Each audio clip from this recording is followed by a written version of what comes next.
Docteur Laurent Alexandre, bonsoir. Vous Bonsoir. êtes chirurgien, neurobiologiste, énarque. Vous avez fondé Doctissimo et vous publiez La guerre des intelligences chez Jean-Claude Lattès, intelligence artificielle contre intelligence humaine. Mais docteur Alexandre, elle a commencé cette guerre. Dimanche soir, Emmanuel Macron, lors de son interview, nous expliquait que des centaines de milliers d'emplois dans la banque étaient menacés par l'intelligence artificielle, puisque désormais, dans les banques, mon conseiller de clientèle est remplacé par une intelligence artificielle, par un automate. Oui, on a une transformation radicale de l'économie. On l'a déjà eu dans le passé. Il y avait 29 000 porteurs d'eau à Paris et ils ont tous disparu quand l'eau courante est arrivée. Donc ce qu'on va voir dans des métiers comme chauffeur routier, taxi, banquier, comptable, c'est une disparition des emplois. Dans beaucoup d'autres secteurs, les emplois ne vont pas disparaître, ils vont changer. Les travailleurs vont devoir devenir complémentaires de l'intelligence artificielle. Vous dites ça très tranquillement, mais en ce moment, il y a beaucoup de parents qui disent « Tiens, mon fils va être dentiste, ma fille va être radiologue ». Ce sont des métiers, vous le dites dans le livre, dentiste, radiologue, qui sont en grand danger, en voie de disparition. Alors orthodontiste, oui, va muter radicalement, mais il faudrait que l'éducation nationale cesse de s'occuper de ces problèmes syndicaux internes et s'occupe un peu du futur. Il faudrait qu'il y ait une cellule de prospective à l'éducation nationale qui réfléchisse à l'avenir des métiers, à l'avenir de l'intelligence artificielle pour orienter nos enfants vers des endroits où ils vont être complémentaires de l'intelligence artificielle, au lieu de les envoyer, comme elle le fait aujourd'hui, vers des endroits où ils vont être laminés par l'intelligence artificielle. Pourquoi l'intelligence artificielle va-t-elle changer le métier d'orthodontiste ou de radiologue? Parce que maintenant, l'intelligence artificielle est capable de faire et de définir le meilleur traitement orthodontique et de faire en impression 3D des empreintes transparentes qui remplacent les bagues, et il n'y a plus besoin pour l'orthodontiste de bosser. Et c'est pareil, l'intelligence artificielle... Et c'est fabriqué en Californie en face de chez Google. Ah oui. Et l'intelligence artificielle, c'est mieux qu'un radiologue, voir les prémices d'un cancer? Oui, et puis ça va être de pire en pire. Mais le radiologue, il va se reconvertir. En revanche, le chauffeur routier, ça va être beaucoup plus compliqué. Alors, on voit bien qui sont les gens menacés. Qui sont les gagnants? Quelles sont les firmes qui se cachent derrière cette intelligence artificielle? Alors, vous avez deux types de gagnants. Il y a les entreprises qui possèdent l'intelligence artificielle. Google, Apple, Facebook, Amazon, les géants américains de la tech. Et puis, il y a des Français là-dedans? Non, aucun Européen. Nous, on est des crapauds. Et puis les BATX, Baidu, Alibaba, Tencent, Xiaomi en Chine.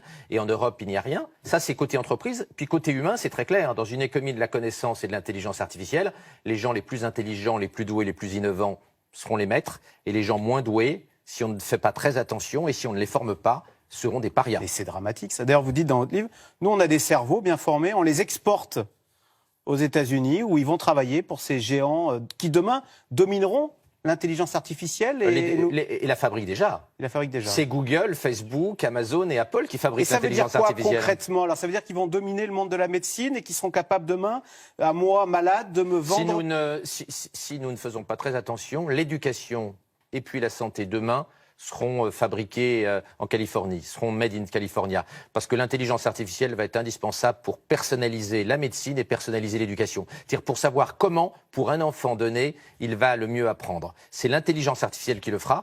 Et si en Europe, nous ne développons pas tel besoin, ADN, et donc il faut qu'il a telle structure de raisonnement, et c'est comme ça qu'il faut lui apprendre.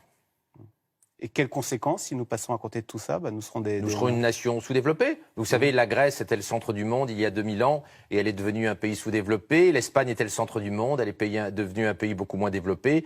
Ce ne sera pas la première fois qu'un continent, qu'une zone géographique manque une révolution technologique. Si nous passons notre temps à geindre et que nous ne bossons pas, il est certain que nous serons vassalisés par les géants du numérique chinois et californiens. Alors, est-ce que, à l'inverse, les géants de l'intelligence artificielle peuvent à terme prendre, comme dans les films de science-fiction, prendre le contrôle des humains? Parce que vous dites, à un moment, ça va s'emballer là. C'est-à-dire que maintenant, l'intelligence artificielle, elle est capable de s'auto-alimenter. Il y a des gens très pessimistes. Moi, je ne suis pas pessimiste.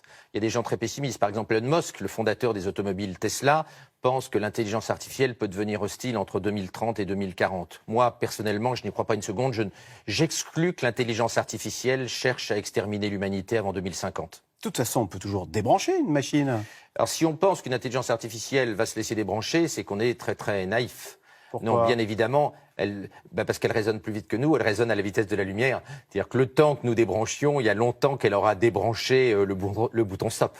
Et puis l'intelligence artificielle, elle est elle se loge dans tous les ordinateurs. Bien sûr, elle est présente dans le cloud, partout. comme on dit dans le nuage. Bien sûr, elle est présente, elle serait partout dans le... Mais moi, je ne crois pas à une intelligence artificielle hostile à court terme. En revanche, je pense qu'il y a un vrai problème social et éducatif. C'est-à-dire qu'il faut qu'on forme nos enfants à résister à la révolution de l'intelligence artificielle. Or, aujourd'hui, l'éducation est à côté de la plaque. Alors, c'est-à-dire alors ? Eh bien, il faut cesser de former des gens à des métiers qui vont disparaître. On forme encore des camionneurs, on forme encore des comptables, on forme des tas de gamins à des métiers qui ne tiendront pas face à l'intelligence artificielle. Il faut remettre des humanités, l'esprit multidisciplinaire, l'esprit critique. C'est ça qui va permettre aux enfants de se défendre face à l'intelligence artificielle. Pas du tout d'être technicien. Sur tous les métiers techniques, l'intelligence artificielle va faire 1000 fois, 1 million, 1 milliard de fois mieux que nos enfants. Il faut développer l'esprit critique, faire lire nos enfants, leur apprendre la philo, l'histoire. L'esprit critique est fondamental.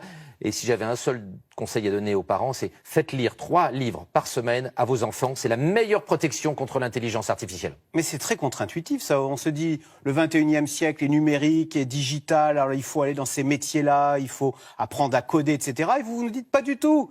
Il faut faire de la philo, il faut apprendre Il faut connaître la science et avoir une culture scientifique et technologique, et bien connaître le numérique, bien sûr. Mais tout le monde l'aura, ça. Ce qui est important, c'est d'avoir un esprit critique. Et l'esprit critique, il s'acquiert par les humanités, il s'acquiert par la lecture. C'est pour ça qu'il est fondamental de faire lire nos gamins. Alors, vous dites, ce livre s'appelle « Intelligence artificielle contre intelligence humaine ». Donc l'intelligence humaine va chercher à entrer en compétition avec l'intelligence artificielle. À se défendre. Et vous dites, à se défendre, voilà. Et alors vous dites, dans les années à venir, on va chercher à améliorer, c'est un tabou que vous levez, on va chercher à améliorer notre QI.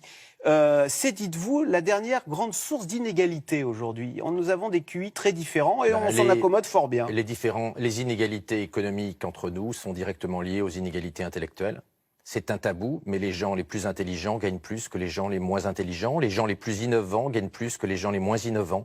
C'est une terrible réalité. Et à l'ère de l'intelligence artificielle, ça va être encore pire. Nous risquons d'être dans une situation où nous n'avons plus du tout besoin des gens pas très doués. C'est la raison pour laquelle il est urgent de réformer l'éducation et la formation. Nous ne pouvons pas abandonner des hordes de gens moins doués, moins innovants. Il faut les aider à monter et à trouver une place dans le monde de l'intelligence artificielle. Et à l'heure où partout dans le monde, les parents veulent le meilleur pour leur enfant. Est-ce qu'on peut imaginer que des problèmes d'éthique se posent rapidement, que dans certains pays, on se dise, allez, on va manipuler le génome pour faire en sorte que demain, que mon enfant ait le plus de chance dans la vie de réussir. Les problèmes éthiques, politiques et philosophiques immenses sont devant nous. Il y a 2 technologies qui posent problème. La première, c'est la sélection des embryons. On sait qu'en Chine, 50% des parents souhaiteraient augmenter le quotient intellectuel de leurs enfants pour les rendre plus compétitifs face à l'intelligence artificielle. Vous imaginez si on rentre dans un scénario comme dans le film Bienvenue à Gattaca où tout le monde cherche à améliorer l'ADN de ses bébés? Et puis l'autre technologie... Et dès que la technologie sera prête et efficiente, vous pensez il est probable qu'en Chine, elle sera immédiatement utilisée. Ouais. Avoir son gamin qui a le quotient intellectuel de Bill Gates, plutôt que d'en faire un cantonnier, sera considéré à tort ou à raison par beaucoup de Chinois comme quelque chose de tout à fait digne et de tout à fait bien. Même si chez nous, il n'y a que 13% des parents dans les sondages qui se disent prêts à utiliser ces technologies-là pour augmenter les capacités intellectuelles de leur enfant. Puis la deuxième technologie qui pose problème, c'est la nouvelle société d'Elon Musk, le fondateur des automobiles Tesla, qui a fondé une société, Neuralink, qui est destinée à mettre des microprocesseurs, des circuits intégrés dans le cerveau de nos enfants pour les rendre plus intelligents et plus compétitifs face à l'intelligence artificielle. On imagine les problèmes éthiques que c'est. Allons-nous accepter de mettre des microprocesseurs dans le cerveau de nos enfants et de nos petits-enfants? Il faut y réfléchir, c'est un problème politique majeur. Oui, mais on accepte bien de mettre des lunettes pour améliorer les performances de sa vue. Vous croyez que de la même façon... Mettre des lunettes et mettre un microprocesseur dans le cerveau des petits, c'est pas de même nature. C'est un monde terrifiant que vous nous décrivez. Et pourtant, vous nous dites, on y va tout droit. Regardez, là, on vient d'implanter le premier cœur artificiel à l'hôpital Georges Pompidou, un cœur. Eh ben, tout le monde trouve ça très bien et allons-y. Donc, on va vers le transhumanisme. Il y a une immense majorité des gens qui sont finalement transhumanistes et qui souhaitent qu'on ait le plus de technologies possible pour être le plus intelligent possible, moins vieillir, moins souffrir, moins mourir. Mais il y a une petite minorité de gens, notamment parmi les croyants, qui pensent qu'il faut arrêter ce toboggan technologique fou et qui veulent revenir à plus de sagesse, qui veulent qu'on arrête de courir toujours après la technologie.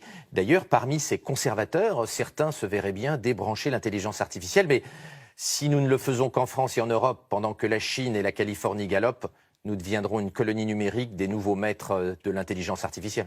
Voilà, c'est passionnant, fascinant, un peu effrayant par moments.